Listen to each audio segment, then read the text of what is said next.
recibíamos una visita muy agradable que nos venía a enseñar la palabra de Dios, nuestro hermano Juan Equisián. Y él tenía un mensaje en donde nos hablaba de distintos tipos de cristianos. Él decía, entre otros, que yo me acuerdo, hay un cristiano que se llama el cristiano huevo. Dice, no puede estar de pie si no se lo sostiene. El otro era el cristiano carretilla. No se mueve si no lo empujan. El otro era el cristiano plazo fijo. Viene solamente una vez por mes.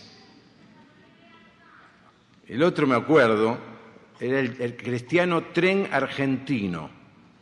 Siempre llega tarde. Bueno, lo cierto es que eran todas metáforas que él sacaba de la vida diaria, que no están en la palabra de Dios. Pero en la palabra de Dios se nos muestra que hay distintos tipos de cristianos. Se nos habla de los cristianos que son niños y de los cristianos que son maduros. No hay nada malo en ser un cristiano niño, especialmente si alguno de ustedes hace poco que ha recibido al Señor Jesús como su Salvador, si hace poco que está caminando en las cosas del Señor, se supone que está en la niñez espiritual. No hay nada malo en eso. Lo malo es cuando uno tiene 30 años de cristiano y sigue siendo niño. Se hizo una encuesta en los Estados Unidos de qué características tenía un cristiano maduro. Y se rescataron 7 características que uno puede discrepar. Esto no es palabra de Dios, simplemente un estudio. Pero 7 características que de alguna manera nos definen qué es un creyente maduro espiritualmente. Dice, en primer lugar, confía en la gracia salvadora de Dios y cree firmemente en la humanidad y divinidad de Cristo. En segundo lugar, dice que es un creyente maduro, experimenta un sentido de seguridad y de paz interior. En tercer lugar, integra la fe a la vida cotidiana, al trabajo, a la familia, a las relaciones y aún a la política. No vive separado la vida religiosa de la vida secular, la integra. En cuarto lugar, un creyente maduro es alguien que busca el crecimiento espiritual a través del estudio, la reflexión, la meditación y la oración. En quinto lugar, un creyente maduro es alguien que se siente parte de una comunidad de creyentes con los cuales da testimonio y comparte su fe. En sexto lugar, es alguien que afirma valores fundamentales de la vida, como la igualdad, como la justicia. Y por último, es alguien que sirve al prójimo de una manera consistente y llena de pasión a través de actos de amor y de justicia. Y lo cierto es que los apóstoles se preocuparon mucho del tema del crecimiento de los creyentes, del crecimiento espiritual de los creyentes. Porque es evidente que hay creyentes que aunque pasen los años, se mantienen en una niñez espiritual, que no les permite afrontar la vida con la solidez que se requiere de un creyente maduro. Y hay un cuadro, yo le pido que lo vayas mostrando, una comparación de la fe de un niño espiritual y de un maduro espiritual. Un niño espiritual dice, lo voy a leer rápido mientras ustedes siguen la lectura, los buenos cristianos no pasan por problemas ni dolores. Un creyente maduro dice, Dios usa las pruebas y el dolor para hacernos mejores cristianos. Un niño espiritual dice, Dios ayuda a los que se ayudan a sí mismos. Un maduro espiritual dice: Dios ayuda a aquellos que admiten su necesidad. Un niño espiritual dice: Dios quiere que seamos felices. Un maduro espiritual dice: Dios quiere moldearnos a la imagen de Cristo. Un niño dice: la fe nos ayuda a explicar siempre lo que Dios está haciendo. Creyente maduro dice: la fe nos ayuda a aceptar la soberanía de Dios aún cuando no tenemos idea de lo que Dios está haciendo. Un niño espiritual dice: cuanto más cerca estamos de Dios, más perfectos somos. Un creyente maduro dice: cuanto más cerca estamos de Dios, más conscientes somos de nuestra pecaminosidad. Un niño espiritual dice: los creyentes maduros tienen la respuesta a todas las preguntas. Un creyente maduro dice: los creyentes maduros confían en que Dios tiene todas las respuestas. Los buenos cristianos son siempre fuertes, dice el niño espiritual. Nuestra fortaleza es admitir nuestra debilidad. Un niño espiritual dice: vamos a la iglesia porque allí están nuestros amigos y siempre recibimos algo. Un creyente espiritual dice: vamos a la iglesia porque pertenecemos al cuerpo de Cristo. Imaginémonos un padre que va al pediatra y después de un tiempo de análisis el pediatra le dice al padre: este chico tiene una incapacidad crónica para crecer. Qué tristeza, porque todos los padres deseamos que nuestros hijos crezcan, que se tomen su tiempo, pero que no se detengan en el crecimiento. Y lo mismo sucede en la vida espiritual de los creyentes. Se espera que tengamos un crecimiento sostenido, constante. Los apóstoles vivían conscientes de esta realidad en la vida de los cristianos. El apóstol Juan habló mucho del nuevo nacimiento. El apóstol Pedro nos habla de que los creyentes deben alimentarse con leche espiritual no adulterada para que puedan crecer sanos.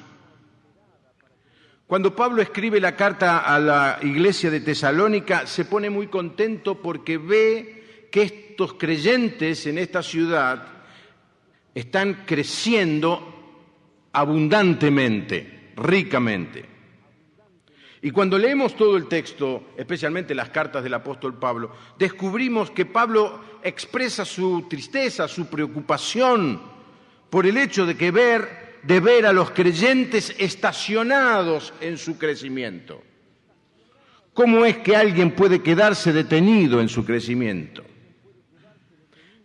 El apóstol muestra que su ministerio tiene por lo menos dos grandes objetivos. El primero es predicar el evangelio a los de afuera. Por eso expresa: ay de mí si no predico el evangelio.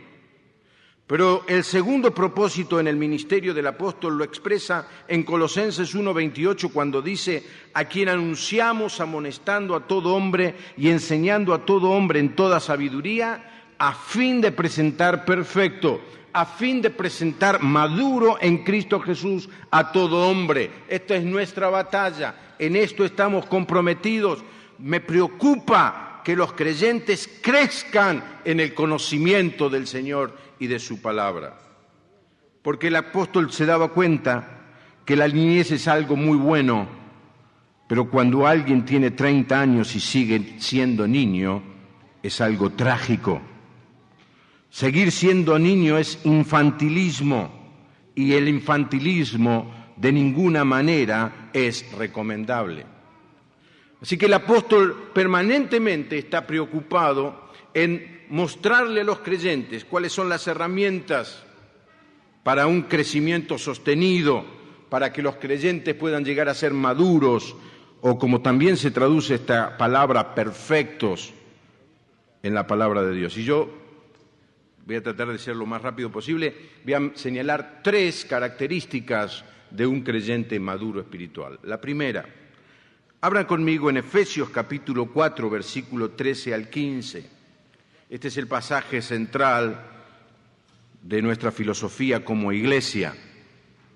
Y el apóstol les está escribiendo acerca del funcionamiento de la iglesia, pero en medio de lo que le está diciendo a partir del versículo 11, dice en el versículo 13, hasta que todos lleguemos a la unidad de la fe y del conocimiento del Hijo de Dios, a un varón perfecto, a la medida de la estatura de la plenitud de Cristo. Es la meta que el apóstol tiene para todos los creyentes, llegar al conocimiento del Hijo de Dios y ser parecidos, ser iguales a Jesús.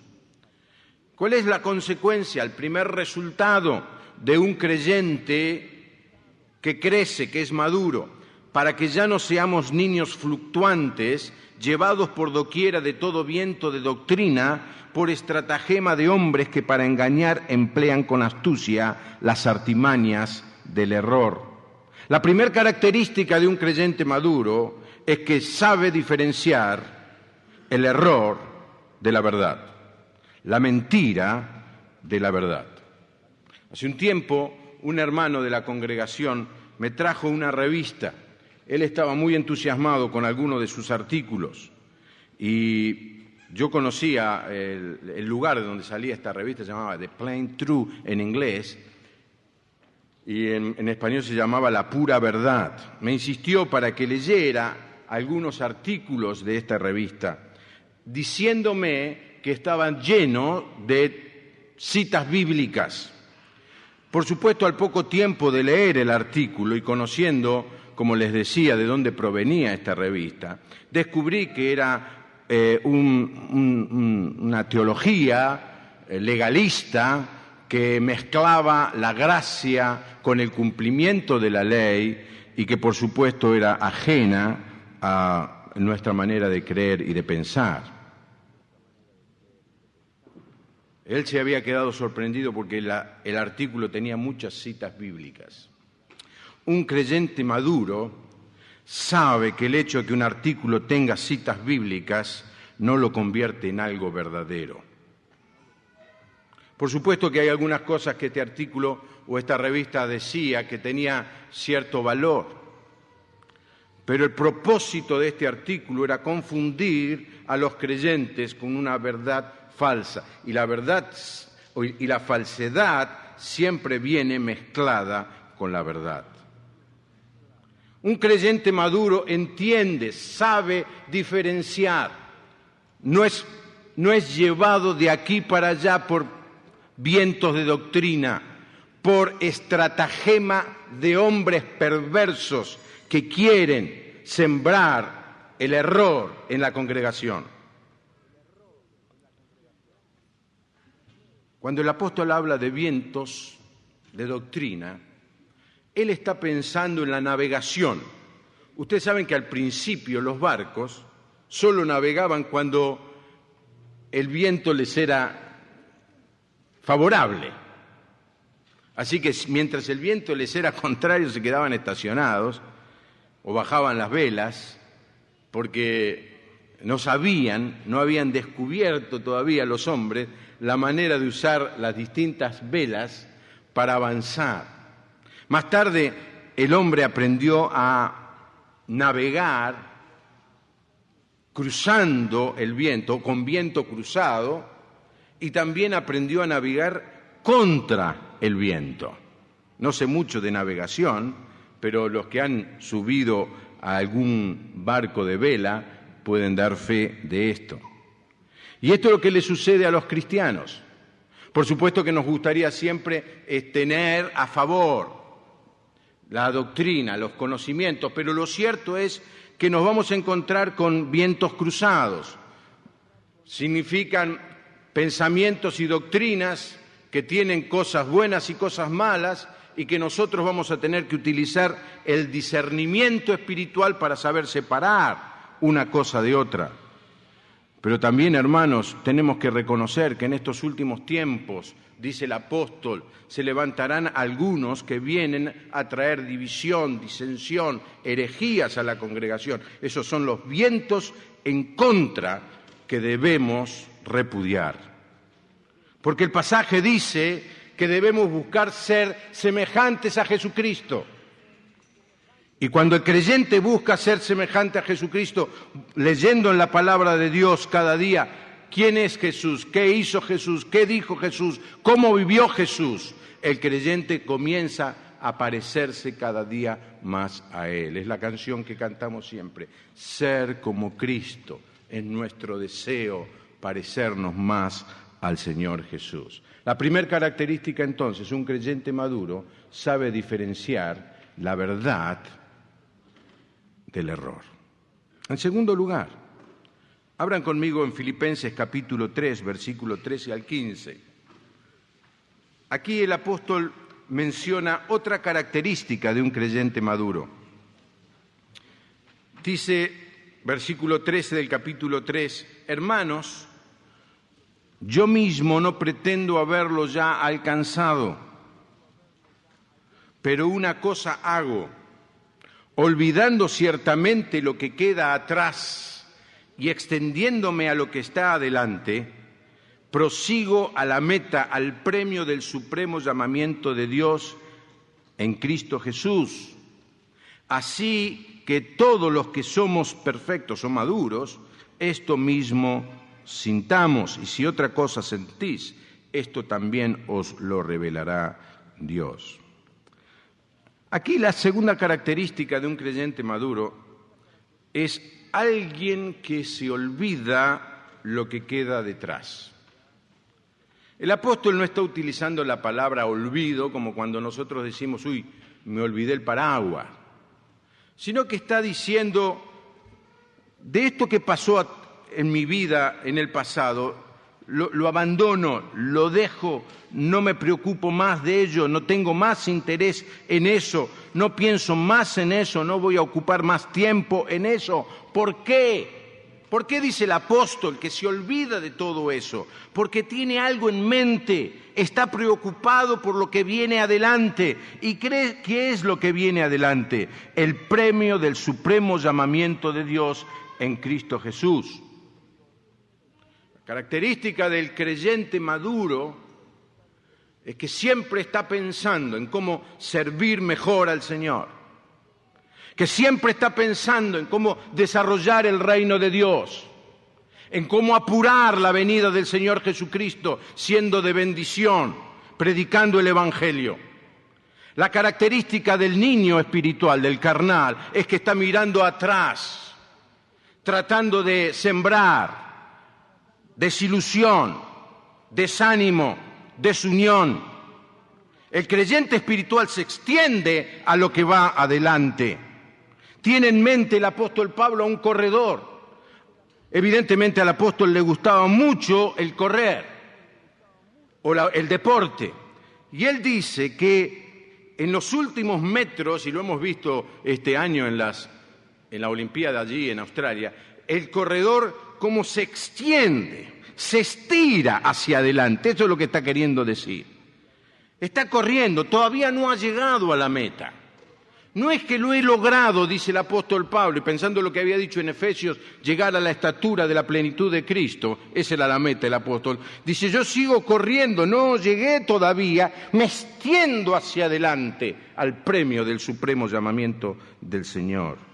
Esa es la decisión que tiene un creyente, ir hacia adelante y triunfar en la vida cristiana.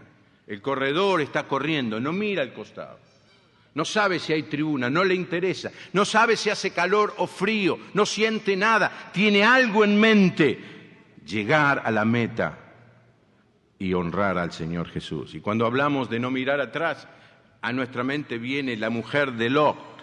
¿Recuerdan la historia?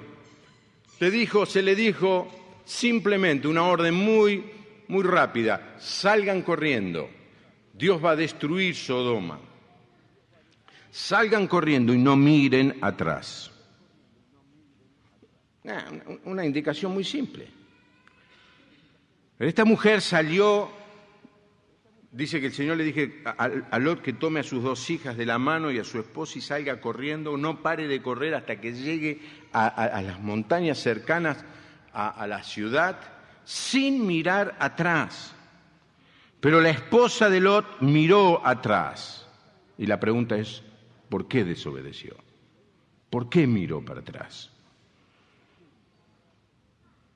Si esta ciudad representaba exactamente lo que Dios aborrecía, tanto la aborrecía que la iba a destruir. Posiblemente ella miraba atrás porque ella estaba muy interesada en lo que había vivido, se había quedado pegado, algo le había quedado del pasado que se le había pegado, que la llevó a darse vuelta como añorando el pasado, viendo qué era lo que sucedía atrás. Y quedó en la historia como la mujer que es una señal para el creyente que está corriendo la batalla de la fe. Nunca mires para atrás. Y el apóstol dice que el creyente maduro no mira hacia atrás. Debemos persistir en la carrera mirando hacia adelante. ¿Se acuerdan cuando las mujeres fueron al sepulcro? Se encontraron con este ángel que le dice, no está aquí, ha resucitado, está yendo delante de ustedes a Galilea. Siempre el Señor es un Dios de futuro. Siempre Él va adelante de nosotros. Porque ¿qué pasa cuando miramos para atrás en nuestra vida? Hay un proceso que Satanás utiliza. En primer lugar, miramos con dolor alguna cosa que nos pasó en el pasado. Este primer dolor se convierte en pena, tristeza y en remordimiento.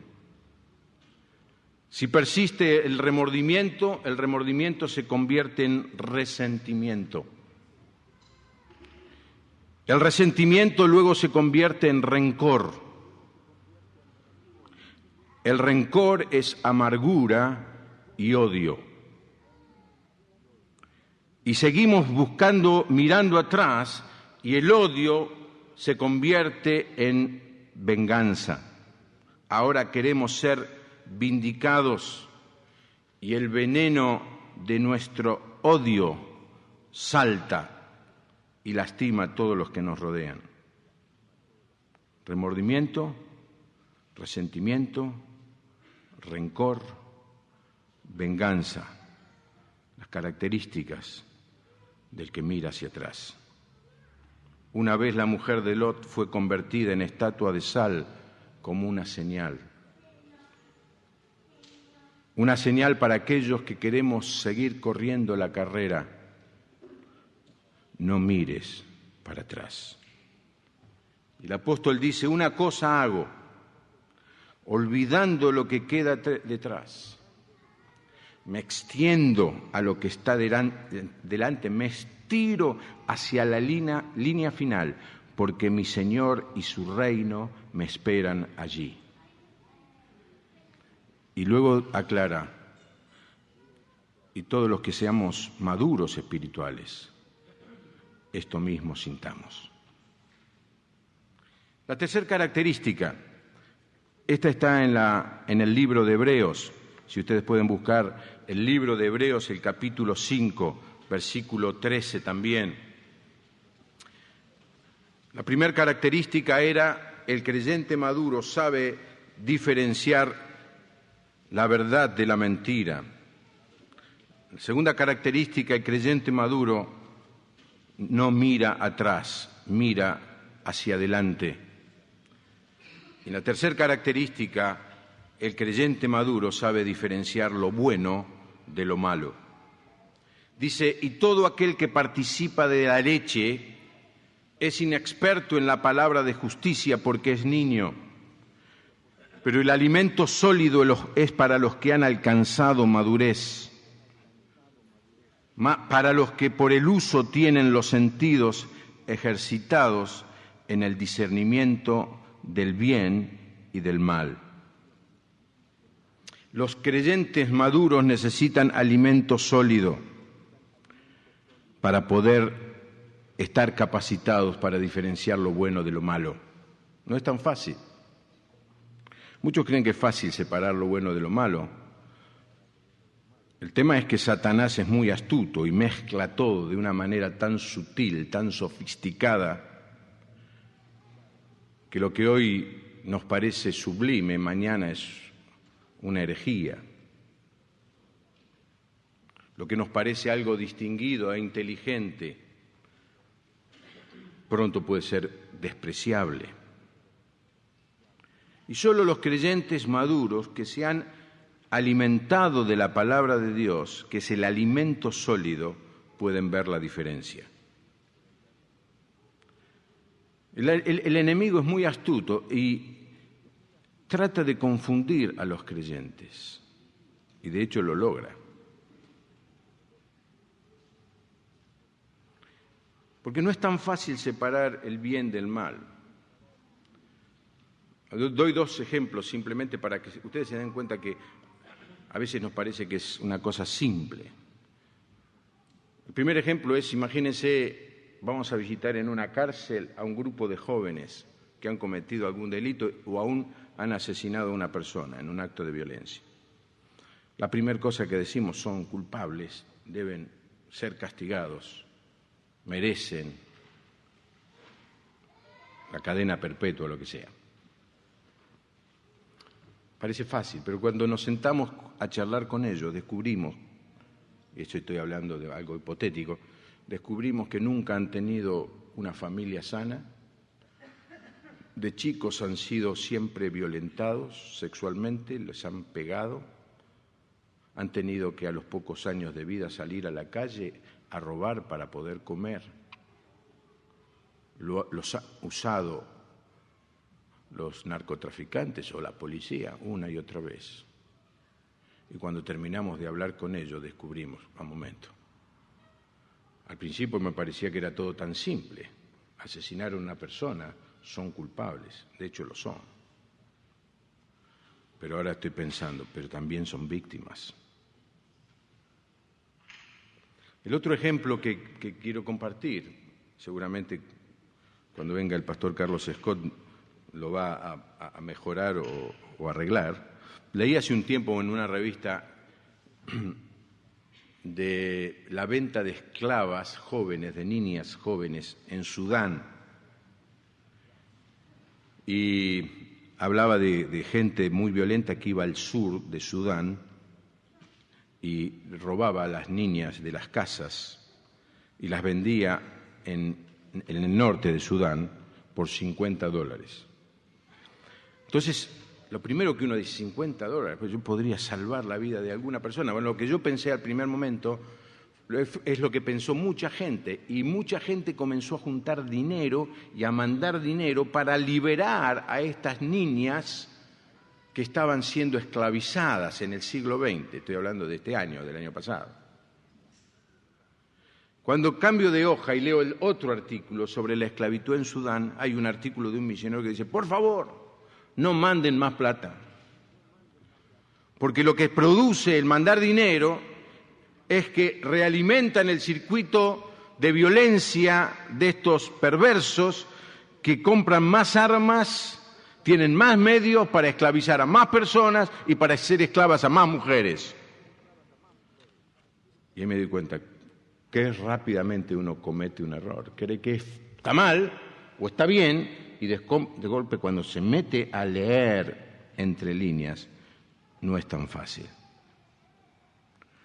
Y hermanos, esta sociedad, este mundo que vivimos, necesita creyentes maduros que sean capaces de leer lo que le está sucediendo a nuestro país, a nuestra sociedad.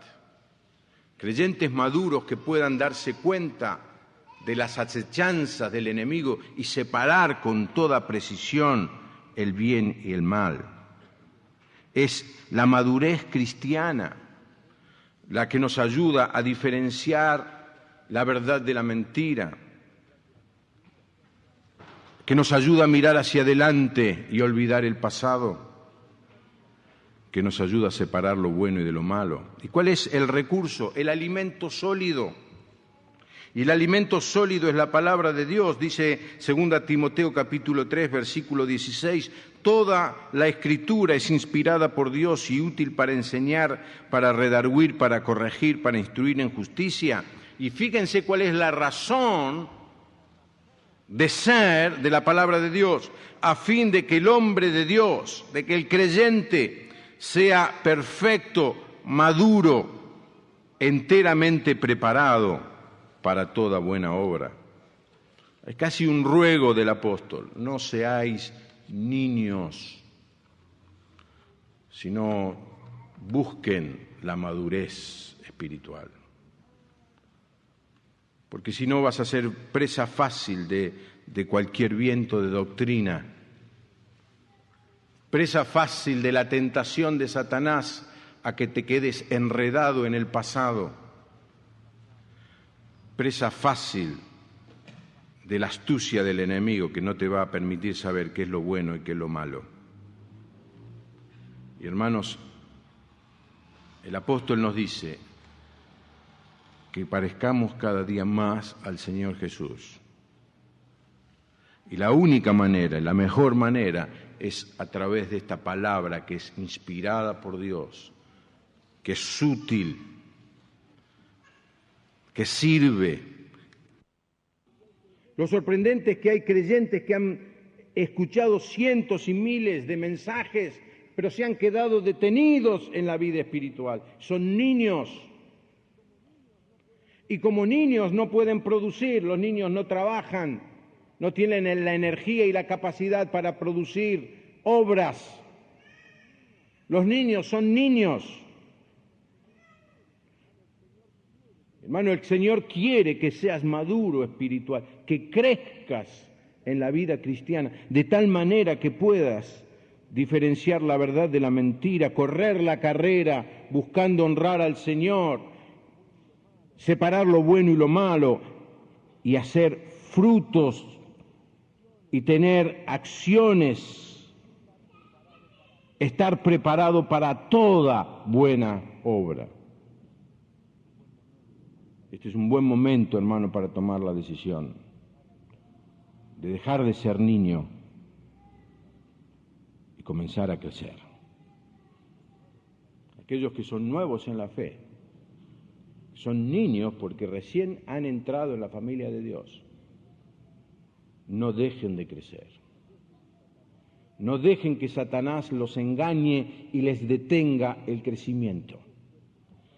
Busquen a través de la lectura y de la enseñanza de la palabra de Dios el alimento sólido que les permita llegar a la madurez, a una madurez constante.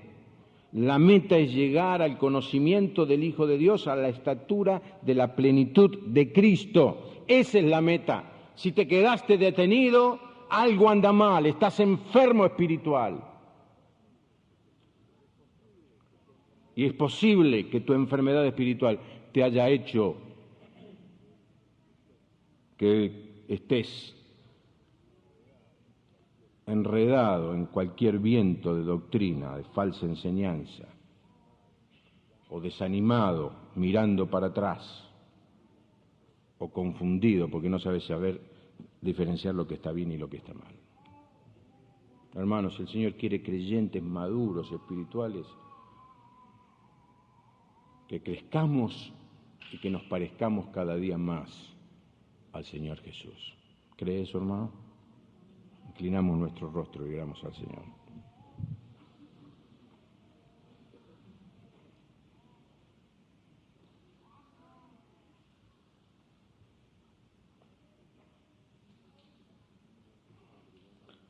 Si sos un creyente nuevo, un niño espiritual, dale gracias al Señor y pedile: Señor, quiero seguir creciendo, no quiero parar.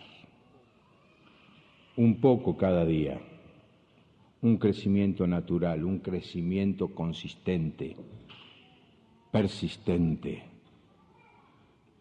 Porque lo que el Señor quiere para tu vida, no importa que te hayas convertido hace poco, no importa que no sepas mucho de la Biblia, No importa que te asusten algunas palabras raras que no podés entender y explicar, no importa, el Señor quiere que crezcas en el conocimiento del Señor, de su palabra, y estés preparado para toda buena obra. Pero si hace mucho que sos creyente y estás revisando tu vida en esta hora y descubrís que te has quedado detenido y sos apenas un niño espiritual. No importa la apariencia que tengas, si es fácil que se te lleve de aquí para allá por cualquier viento de doctrina, de estratagema de hombres que vienen a confundir, significa que necesitas pedirle perdón al Señor por haberte detenido en el crecimiento y tomar la decisión de volver al alimento sólido que es la palabra de Dios. Si tu vida se ha detenido mirando el pasado y has perdido ese fervor por llegar a la meta, pedirle perdón al Señor y decirle: Señor, necesito que renueves mi vida. Si estás confundido y no sabes lo que está bien y lo que está mal, te olvidaste de la comida sólida, del alimento sólido que es la palabra de Dios. Toma la decisión en el nombre del Señor de buscar la palabra de Dios, alimentarte de ella, para que en poco tiempo puedas recuperar tu madurez espiritual y honrar al Señor. Señor, te damos muchas gracias por tu palabra, que no solamente es la luz a nuestro camino, sino que es el alimento para que podamos crecer y cada día parecernos más al Señor. Gracias, Señor, por recordarnos que la meta de todo cristiano no es emular a ningún hombre, sino llegar a la estatura de la plenitud de Cristo. Y, Señor, queremos orar por aquellos creyentes jóvenes, niños en la fe, que hace poco se han entregado a ti.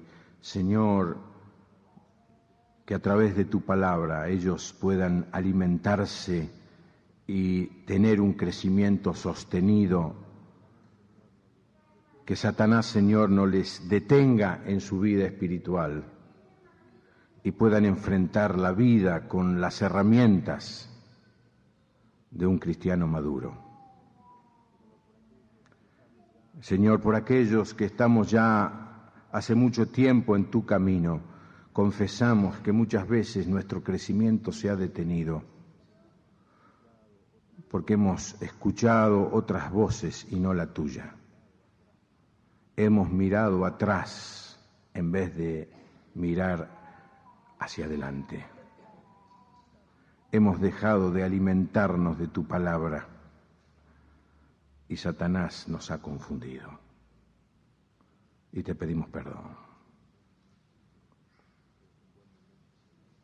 Pero es un buen momento, Señor, para tomar la decisión de quebrar esta enfermedad del infantilismo que nos ha detenido y en el poder de tu Santo Espíritu crecer hasta llegar a la madurez, estar capacitados para toda buena obra y estar anhelando llegar a la meta para encontrarnos un día contigo. Señor, habla a nuestros corazones y que tu palabra nos siga exhortando al irnos a nuestra casa y durante toda la semana, que busquemos crecer cada día un poco más, que no abandonemos la carrera, sino que podamos seguir corriendo la apuesta, los ojos en Jesús, el autor y consumador de nuestra fe. Oramos en el nombre del Señor Jesús. Amén.